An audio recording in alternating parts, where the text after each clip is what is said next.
गांजा भांगेला पी के भगवाए रही था, साड़ी कोसनाला पी के कटवाए रही था। गांजा भांगेला पी के भगवाए रही था, साड़ी कोसनाला पी के कटवाए रही था। महुआ दारूला महुआ दारूला पी के बौराए रही था, वो बौराए रही था। महुआ दारूला पी के माताए रही था, वो माताए रही था।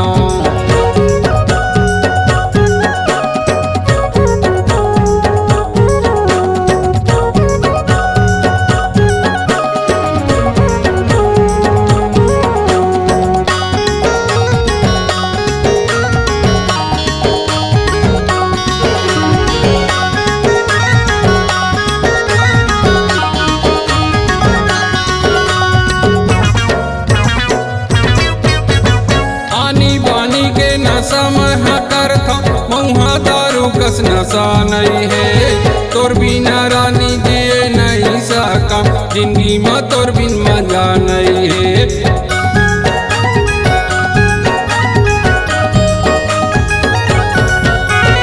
आनी बानी के नशा में करता, महुआ दारू कस नशा नहीं है, तोर बिना रानी जिए नहीं सका, जिंदगी में तोर बिन मजा नहीं है। तोर बिना रानी जिए नहीं सका, जिंदगी में तोर बिन मजा नहीं है। बीड़ी सिगरेट ला पी के कटवाए रही था, दारू भट्टी में जाके फेंकाए रही था। बीड़ी सिगरेट ला पी के कटवाए रही था, दारू भट्टी में जाके फेंकाए रही था। महुआ दारूला पी के बौराए रही था, वो बौराए रही था। महुआ दारूला पी के बौराए रही था, वो बौराए रही था।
भांगेला पी के भगवाए रही था, साड़ी कोसनाला पी के कटवाए रही था।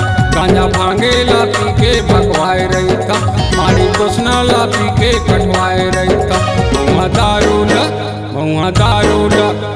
दारूला पी के बौराए रही था, वो बौराए रही था। महुआ दारूला पी के माताए रही था, वो माताए रही था।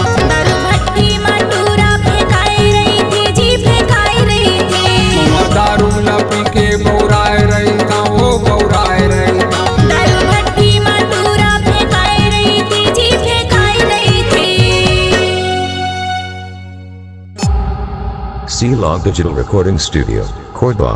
Contact number 99071192115.